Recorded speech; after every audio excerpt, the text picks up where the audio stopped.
We're back with a complaint cast, ladies and gentlemen. Fenner, you wanted to ask Kyle something right away. Yes.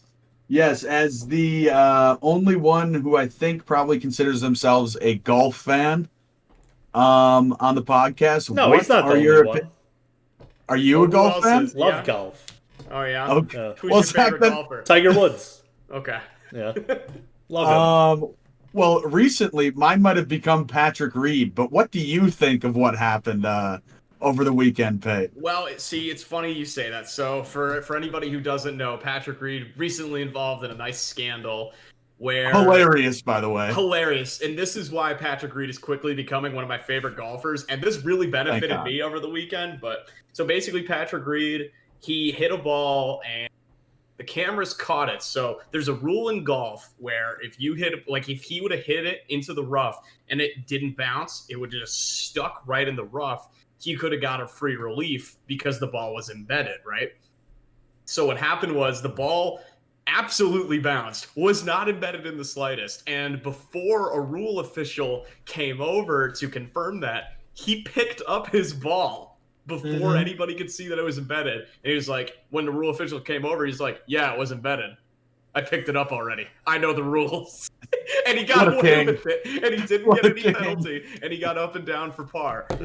This is not the first scandal Patrick Reed has been involved in, because a few years ago, so basically, you know how when you're in the bunker, when you take a practice swing, you can't hit any sand. So because that'd be grounding. So what he did was he took his wedge and he just barely nicked the sand right behind the ball on practice swings and claimed like he acted like he didn't know anything about it to try to give himself a better line. Oh my god. And ever since then, people just fucking hate Patrick Reed. I love Patrick Reed now. Nah, I think I'm a Patrick Reed guy. That's how I play golf. Yeah. And I'm in this yearly one and done, and so you pick one golfer a week, and I picked Patrick Reed last weekend to win. So that was big for me. The thing I think the thing I love about it most is even if they would have taken, I don't know what the penalty, like what is the penalty for that? Would he just have gotten a stroke or something? Because if he would have gotten a stroke, it would have been like, fuck it, take it, because he would have won. No, anyway, I think he would have been disqualified. Because he literally picked up his ball. Like I don't know how he wasn't disqualified, but there's like a legit case he could have been DQ'd. Yeah, but there's like, is the connotation about it like negative because it's Patrick Reed and he is like does have the little scandalous? Because I know a little bit about golf. I don't know a whole lot about golf. I know a little bit about golf, but like, what if like Bryson DeChambeau would have done it? Would people have cared?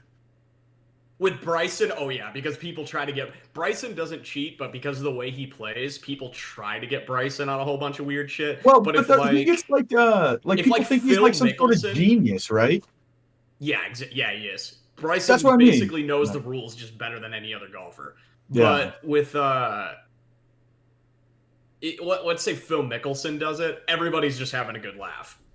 Okay. People are just chuckling if Phil Mickelson does it because people like Phil, and it's like, oh, that's just Phil. He's out here trying to hit bombs and have a good time, and that's so everybody, no one would have cared, guaranteed.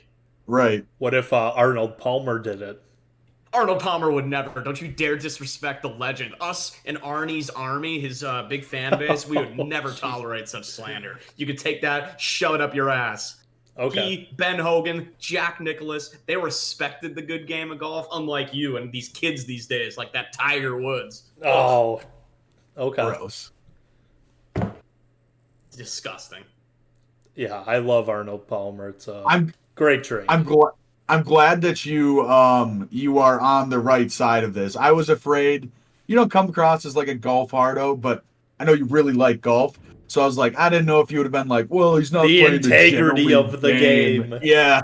Patrick Reed, golf needs more Patrick Reeds because, like, he's a villain.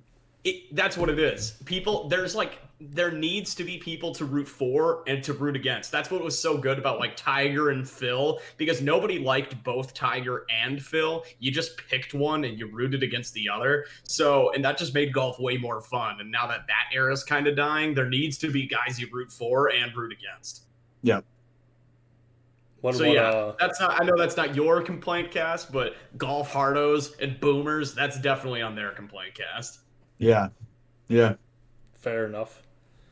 You guys So who's got any complaints that aren't about the golf? I can start us off. Okay. I'm pissed. I'm actually slightly heated.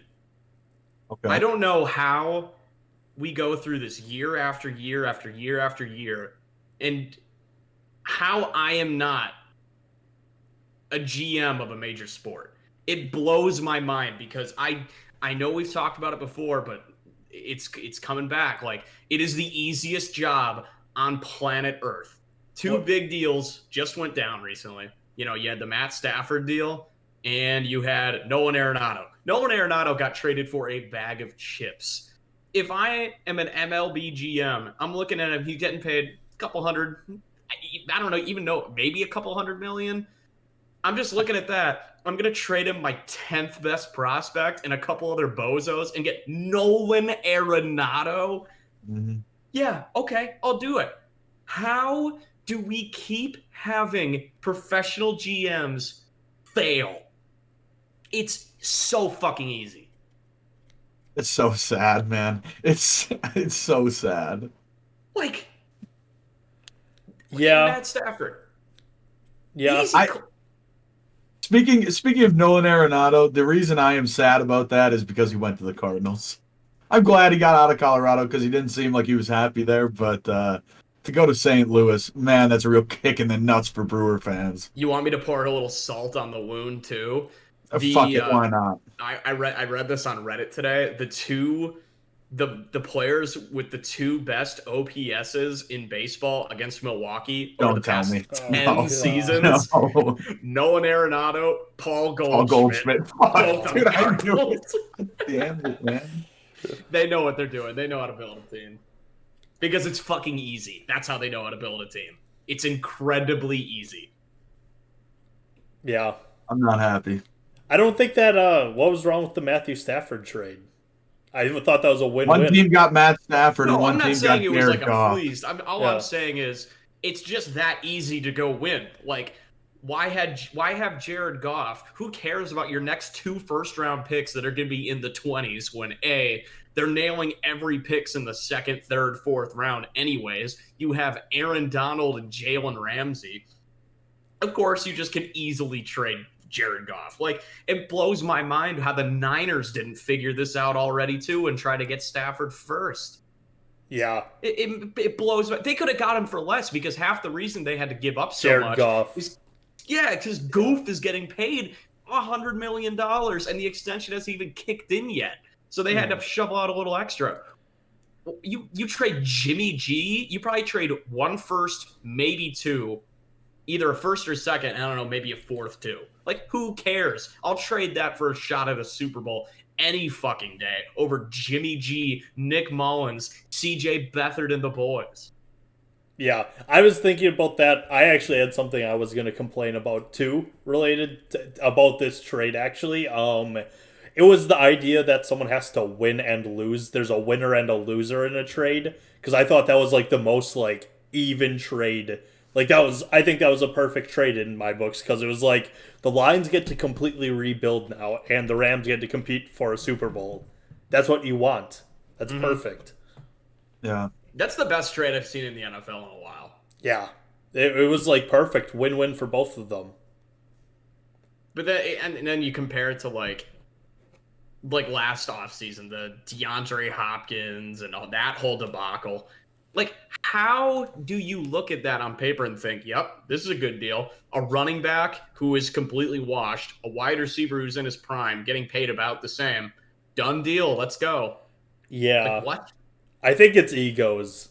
I think, like, sometimes, like, GMs just don't like a player because maybe they said something to them. That's the only explanation I have. I don't have another one. Otherwise, you're just an idiot. Bill O'Brien is a special case of stupid.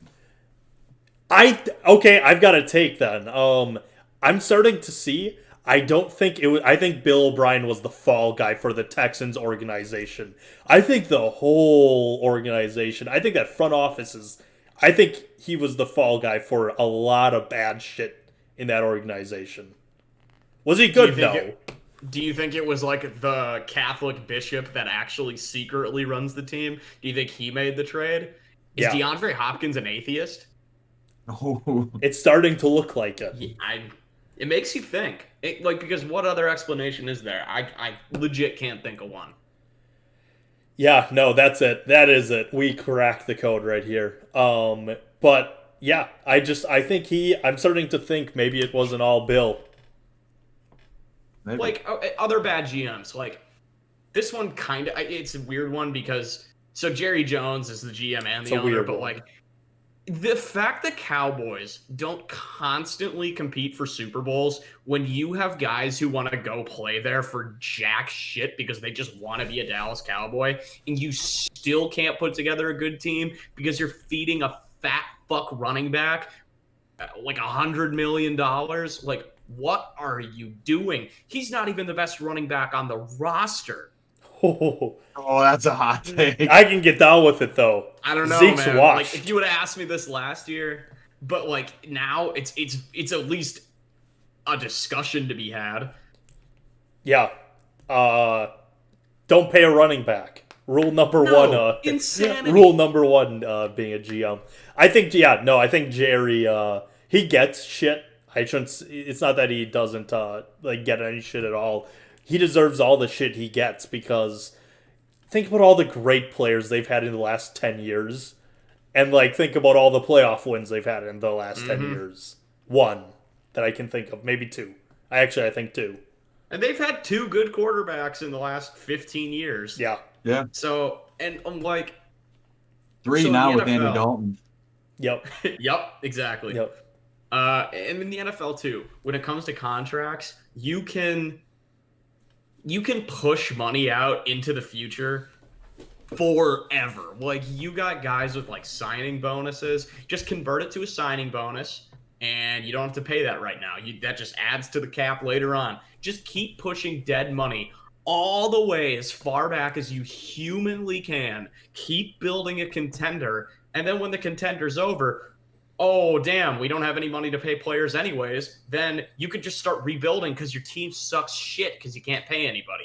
Like, how easy and simple is that? That's what the Saints have done, I'm pretty sure, for like the last 5 years. Yeah. They're always in cap hell until they sign another guy to a max contract. Like, mind-boggling. It's crazy. It is nuts.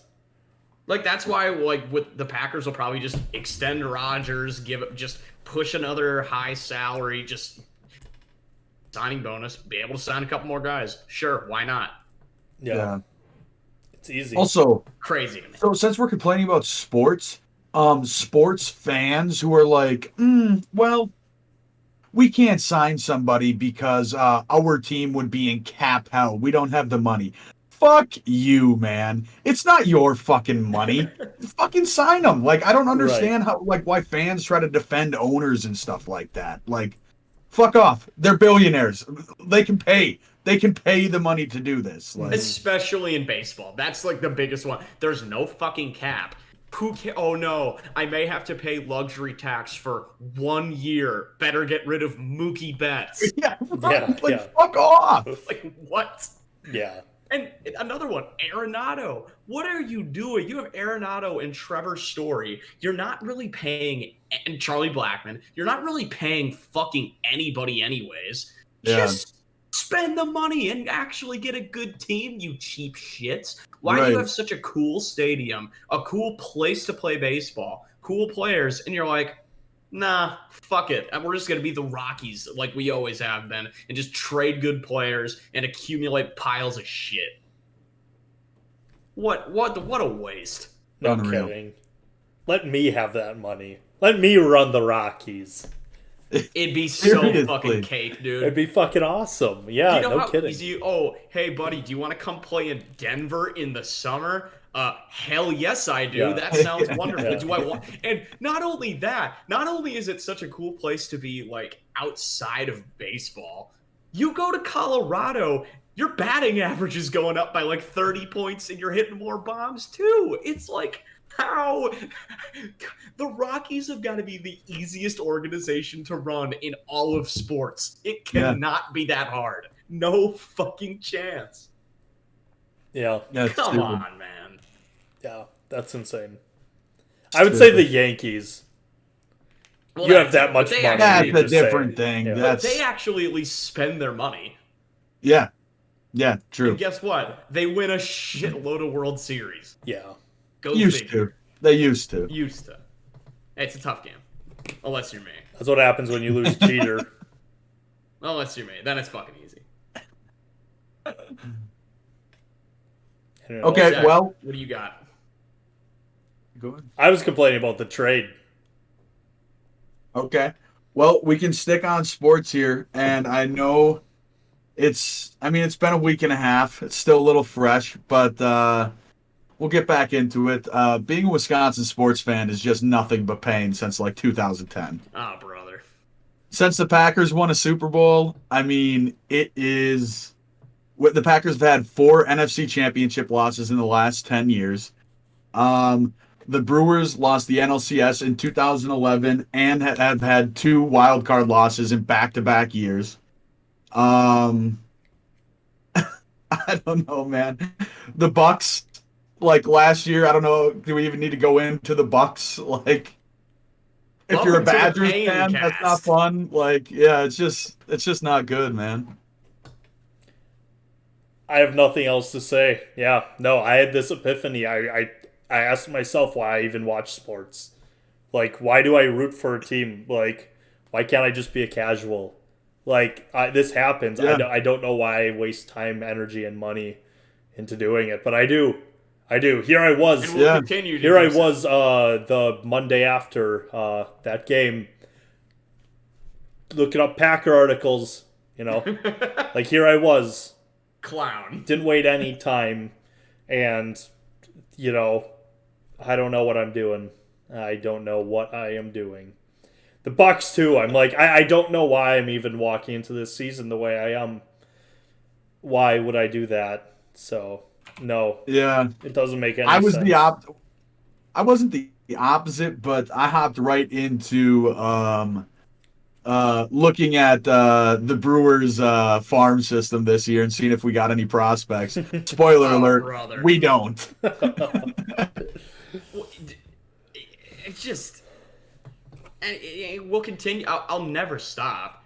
And sports have got to be the ultimate journey, not the destination type thing, because that's the only thing that keeps me sane. Because, man, the regular season for Wisconsin teams, boy, oh boy, are they fun.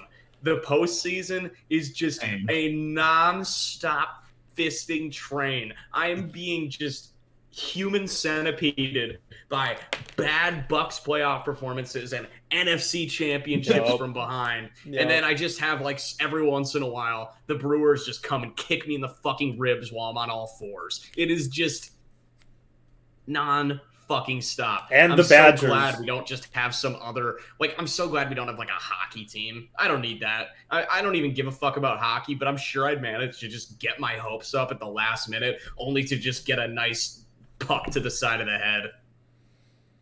Yeah. Speaking of the Badgers, when I realized I was out on the Badgers is the Big Ten championship when Kyle, when me and you were seniors in high school in 2014, when they lost 59-0 to the Buckeyes. Like, are you kidding me? I think that might have been when I was out too. Kidding I me? think I tapped out at that point too. What the hell? 59-0.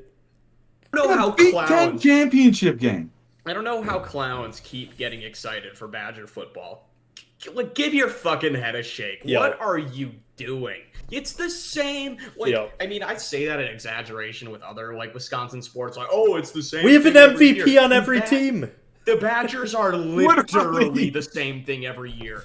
Yeah. That fuck Iowan offensive linemen that get imported from the breadbasket, injected into the team, a megastar running back, me at quarterback, and like 2 good white linebackers. Done. Yeah. That is the Badgers every fucking year. And why in God's name do they're just like, yep, this is the year. This is the year we beat Ohio State. Yeah. What? It's insane. It is so fucking nuts. Yeah, that's the thing. Literally, we can say at least Yelich, Giannis, Rogers. That's enough hope across the board for like Jonathan major Taylor. sports.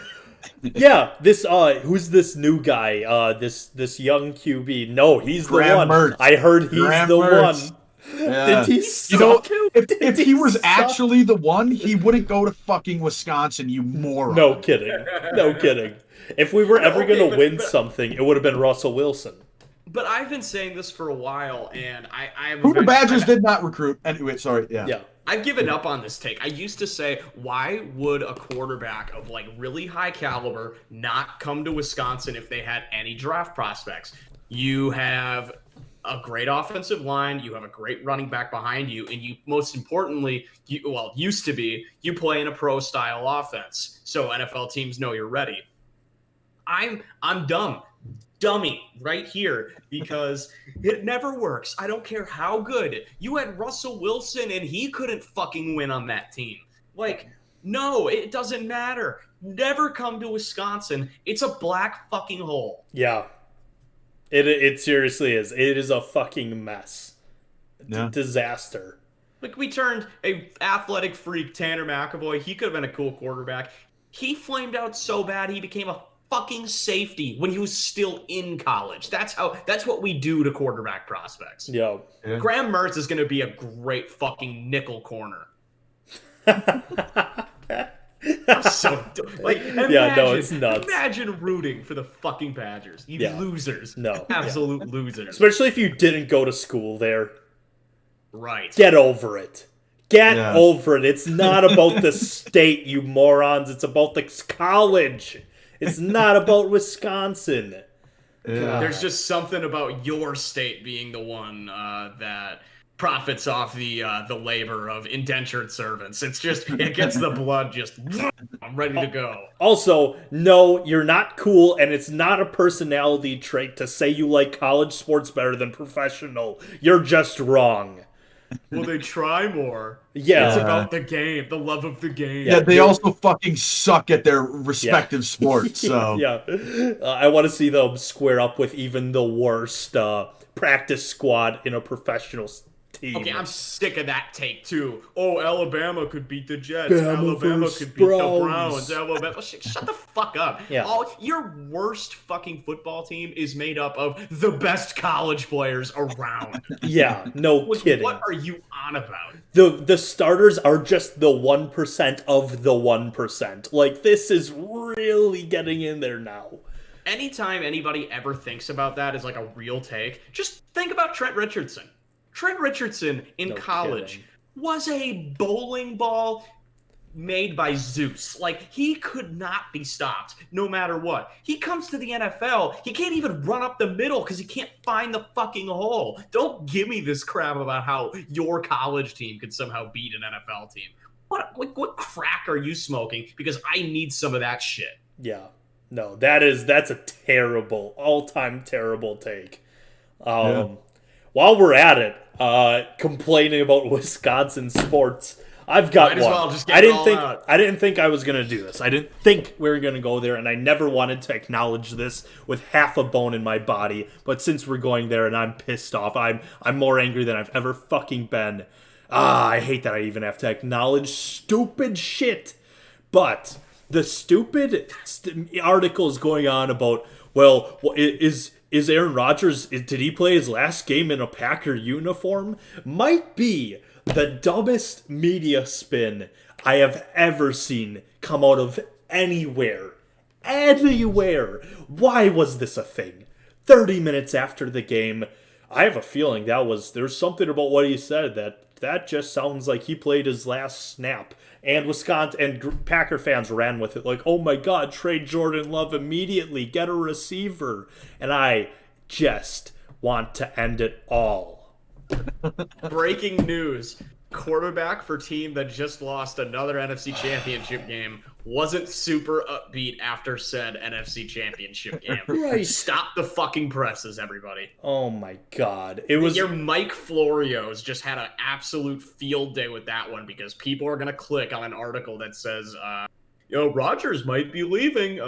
Has he played his last game? When the GM said no, he hasn't. The coach said no, he hasn't. The quarterback clarified his comments and then was just chilling outside in Green Bay in the back of a pickup truck, slugging Bud Lights. Did he look that concerned? No kidding. Like, it is seriously so stupid. I'm glad he went on. When I saw he showed up, it was a healing moment seeing him on McAfee when he was literally like, they're asking me questions about this 10 minutes after I'm done crying in the locker room with the guys. And it's like, no kidding. Yeah. God. But, and then we're still hearing these stupid takes of like, they better trade, they want to make Aaron happy. First of all, it's not about making Aaron happy. Shut the fuck up. He's a grown-ass man, and this is an organization. Shut the fuck up. That's a terrible take, too. They're like, if they want to make him happy, trade Jordan Love right away and get a weapon. You wanted Will Fuller. Shut the fuck up. And then he got suspended on roids. Yeah, people forget that. Don't ever give a suggestion again. What could you get for Jordan Love? If you're trading him now, probably not much. Well, it depends. Are you trying to trade him for like a player? Yeah, that's what I mean. Like, what could you get for? I'm trying to think of a disgruntled star that even wants out that isn't going to be a free agent. Like, I'm pretty sure like Allen Robinsons of the world, they're free agents. Mm-hmm. So I can't really think of one. I literally can't think. If you're trading him now, they're gonna like. You're probably assuming then the Packers didn't see what they thought and don't want to work with him. And I think his trade value, I'm thinking around like a third round, maybe second round pick. Also, you can literally never trade him because even if there's a 5% chance that he just becomes the next in a line of great quarterbacks, you kick yourself for years. You have to see what you have. Yeah. You cannot. I don't think he's tradable. I don't think he is. He's going to stay out his contract and maybe we re-sign him. If he doesn't look like he's looking like what they thought, we don't re-sign him. That's the situation. People just don't want to wait. They want their answers now. They can't. People also are constantly. We've said this. We've said this on this pod since the day he was drafted. People are constantly rooting against him just to prove they want to hold on to that fact that he's a bust and that the front office was wrong. People are clinging to that. Like, chill the fuck out. Out. I'm just gonna like make a broader point, just going back to like what the original thing was, and it's like, well, you get all these articles that come out about players, like whether it's be Aaron Rodgers or all the ones about like Kyrie Irving, or like they just keep making like, oh, he doesn't care about basketball. Kyrie Irving should retire. Does Rodgers want out? Well, like all this shit, and then players don't want to fucking talk to the media anymore. They barely say anything. Like Russell Westbrook just wouldn't talk to anybody in OKC anymore. And then they're like, well, why don't they want to talk to us? And then Rodgers goes on like a former player's platform, like totally McAfee, open. And turns out he's actually not a shitty guy. He's having a good time. And it's like, maybe we should just do some more of that. Like, and that doesn't mean you can't ask like a hard hitting, legitimate question. But when your whole platform is based on just trying to bullshit players, make up rumors just to get clicks, no shit, they don't want to talk to you. No wonder they don't like the media. This is not a hard thing to figure out, but somehow it just keeps confusing these guys. Yeah. Rodgers has nothing to give to the media after they ran with articles about his family. He has nothing to give to them. He owes them nothing. Does he talk to his family? Is him dating Olivia Munn affecting his quarterback play? Like, shut the fuck up. Yeah. Moron. Ugh, God. But also, like, not only the reporters and the websites and the companies that run this shit, fuck all of the consumers who are just like, oh yeah, 100%. Yeah, this definitely has something to do with it. This goes back to, I've been saying it for years, Bleacher Report killed sports. I like that. I'm still penning that article one of these days. I'm going to get that peer reviewed. That's going to be my doctorate, my thesis. You're going to kill Bleacher Report. But going back to somebody has to. The Rodgers like family thing, that actually reminds me, I was just reading this about Patrick Reed to bring full circle. So apparently when he got married in 2012, he completely excommunicated like his like actual side, his like nuclear family before that. So like his mom and dad completely axed them, like hasn't talked to them since. And 2 years later, they showed up to, I believe it was the US Open. And he tried to get the security to escort them off the golf course because he just didn't want to see him. What a baller. What a move. Oh man. I gotta look up on this Patrick Reed guy. Yeah, Patrick Reed is wild. Absolute king. Awesome. He like not only like is he like this like kind of bad guy, like he wins a lot. Like he's really fucking really good at golf. Yeah. He makes it that much better. Won the Masters. And I think one of the original reasons people hated him is that he also every single Sunday he wears red and is sponsored by Nike, which is what Tiger Woods is famous for. His Sunday red. Patrick Reed is just like, what about the Patrick Reed Sunday red? It's just this fat white dude, and what a king! What an absolute king! Yeah, that's awesome. Oh God. Maybe I should look more into golf. I'm already a golf fan. Well, that actually brings up another complaint. It's kind of along this golf, but it's a broader thing too. I really wanted to watch golf last week. It's there's one tournament a week. It's not just put it on TV. No, I have to go through the biggest hoops, hurdles, boundaries just to watch a fucking golf tournament, let alone I'm trying to just listen to it on the radio. No, you got to pay for Sirius XM. I'm trying to watch like 3 featured groups. No, you got to pay for NBC Gold. I'm trying to watch the fucking tournament in general. No, it doesn't come on until 2 p.m. midway through the round on CBS on only Sunday. And then they sit there and wonder, I just wonder, like the golf executives, why isn't golf as popular as it was a few years ago? I fucking wonder why. Yeah. Yep. We need boomers out of these positions because basketball ratings aren't falling. People are more interested in basketball. Baseball, I think it is actually falling because they're actively trying.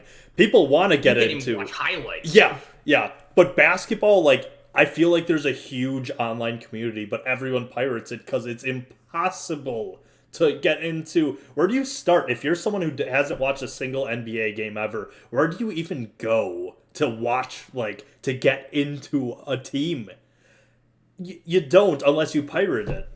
Like, okay, this is another thing I have a beef with. Speaking of the NBA and their streaming service, why can I not watch a nationally broadcast game on there? If I don't have access to cable, I'm paying $250 fucking for the year. Why can't I stream that fucking game? yes, no, what the that infuriates me.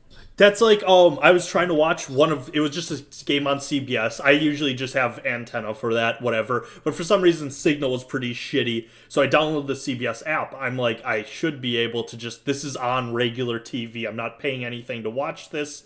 No, you need a cable provider to even use the app. Yeah. What the Speaking fuck? of which, I think I've been paying CBS for CBS. isn't one of those. I've been paying for like CBS Plus, All Access, whatever it is, for about 12 months because I think, Feder, you and I paid for that on the same day. I'm also paying for it still. I have not canceled canceled that. I haven't canceled it. I think like on one of the early Farmcast fucking episodes we talked streaming about that. It's okay, came around but circle. so the only like bit of sunshine, the only ray of sunshine is that like I think coming down in the next couple of years, maybe sooner, is the cable contracts that a lot of these major sports have signed are set to expire.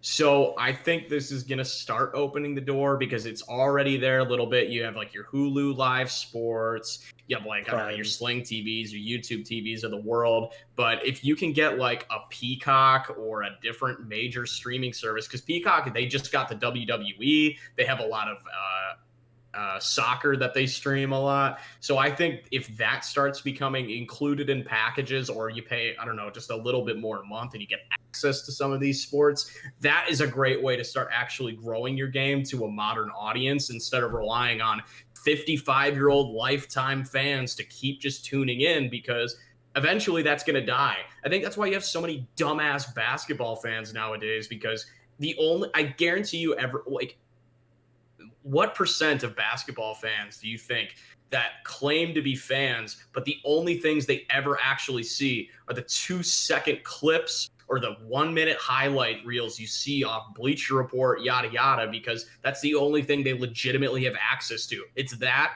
box scores, and then they don't actually watch the games. Yeah. Right. Yeah, that's completely it. I think I would like to see some more people do what the NFL is doing right now with the Amazon Prime on Thursday nights. It's been awesome watching that on Prime TV. Like, even just making it available on some of these, it would sell me. It would sell me so much.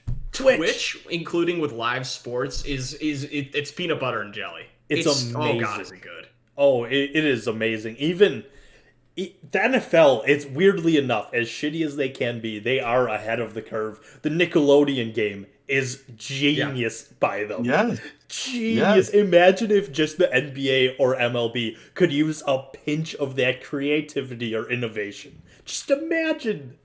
It won't happen, but I just thought of this. So you could do, I don't know what sport, you pick whatever, but you follow them on Twitch, you just give them a sub, and instantly you can just watch that feed, or you get access to, like, I like how they do it with, like, the NFL is, again, ahead of the curve on a lot of this, where you don't just get access to watch, I don't know, Cowboys Giants. You can watch it with Tim the Tap Man, or you can watch it with all these other guys. And it's like, give more options for these streams besides, oh, it's the Nansen Romo stream. Let's go. You know, the Nansen same one. Ninja stream. Not only different avenues for different people to watch, but just like more ways to watch it. I don't know why this has to be so hard. Right. And just show commercials. That's how you make your money anyways. Mm-hmm. Yeah. It just, come on, man. That Tim the Tat Man stream was huge, too. People loved tuning into that. The one with Zeke? Yeah. That was a huge that's the other thing, too, is, like, you can bring in other personalities and stuff, like, into the fold, you know? It doesn't need to be, like, this massively overproduced, like, TV production thing, you know? Because a lot of people, like, in our demographic, like, just, like, the raw, unfiltered stuff you can see. You know what I mean? Right. Like, and there's such a big demographic for it. You even have like fucking Barstool, for instance. All those big games, they always have like a separate feed of not even the game. It's just their reactions to the game. And people love that kind of thing. So if people are willing to tune into that, imagine just being able to watch it as an all-encompassing product. How much easier and better that would be for everybody. No kidding. Right. It seems so simple to me. And you're one of these major sports. You could find a way to monetize it but still actually be able to grow it, because people aren't just going to tune in because you show a commercial of an X sport or whatever, but suddenly their favorite streamer or somebody that they actually follow is involved in the sport. It becomes far more palatable to a lot of different people. Yeah, no kidding. Yeah. I think not only should we run Zach, individual teams, we should just run the whole fucking league. Sports are the easiest thing in the world. How do people consistently mess this up? Instead, we get the NBA in trouble with China. How do you even manage that? Come on. No kidding. Come on. It all comes down to people like you got on your shirt there, Kyle. Money-hungry hogs. Yeah, absolute hogs like Jeff Bezos and the boys. Yeah. Fucking hogs. Yeah, we should create our own. I wish I don't even. We know should how each become billionaires. That's what we should do. Just do that. Yeah. Yeah. I will get right on that. I will let you know how that goes. I can't promise anything. Yeah. You guys got anything else you want to complain about? Nothing major. I laid it all out on the line with my Wisconsin sports fandom. I was gonna complain about February, but what have I said that I can't? What have I said? We just had like a 9-month long February, so Right. Oh, I would say Well, it was like a 3 or 4 month. November starts the February. look, I'm seeing there's light at the end of the tunnel. There is. I am just going to keep staring at that and avoid looking at anything else because, good lord, we're slowly getting there. February, short month. Just got to get through another month of garbage. March, I love March. March is great. March is Something to look forward to as well in the near future is getting the COVID vaccine and just being able to do whatever the hell you want again. Oh yeah. Gonna be reckless with that COVID. Oh yeah. Oh yeah. Oh, Once yeah. I'm gonna walk in there. I'm gonna be listening to some pump up music, and I'm just gonna say, "Strap me in and just let's go. Let's I don't fucking even care go. what's in this syringe, Daddy. Put it in my eye. I don't Yeah. care. Do whatever you want. Put it in my ass. I don't care. Don't care. Hook me up with that vaccine. Oh, I would take the shot to the ass in a heartbeat. That would not be a deal breaker. I don't know a place I could get it that would be a deal breaker. Easy clap. Yeah. Agreed. No, yeah. I am. That is like the positive, I like March because it's just like you're done with. It starts getting warmer again. You get longer days, and you're out of February, so Yeah. it's perfect. You guys got anything else for the people? I got some stuff, but I can save it for next time. It's no biggie. Yeah. We're back with the Complaintcast. This was the first one in a while. And it Not feels bad. good, and It I'm was still very angry. fitting. It was very fitting. I think we took a lot out, which is good. Yeah. This is basically our therapy. It's a stress relief for everybody. We just get to push our problems onto the good people who watch, enjoy, hopefully share and like and comment also. So we get to push all of our problems onto you, and then you can push your problems on everybody else. So we just create a nice circle of negativity. It's a beautiful thing. Yep. Mhm. Life sucks. That does it here from us at the Farmcast. Thanks for watching. Like, comment, subscribe. Follow us at the Farmcast Pod on all social media at Twitter, Instagram, Facebook. TikTok, and also now I just want to put it out there. The people in the chat who are viewing this live know, but I think we are going to now stream these live on Twitch at Twitch TV /Doc Firmer. Yep. So go ahead and follow that. I think I personally will start tweeting out links when we are going to do it. So follow the Twitter to stay up to date on that if you want to get the Farmcast content a little bit quicker. There you go. And just Fenner has great content anyways on Twitch, so you should already be doing that. Yes. Couldn't agree more. Yeah. So thank you for listening to another episode of the Complaintcast on the Farmcast, and we will see you on the next episode talking Super Bowl. Bye.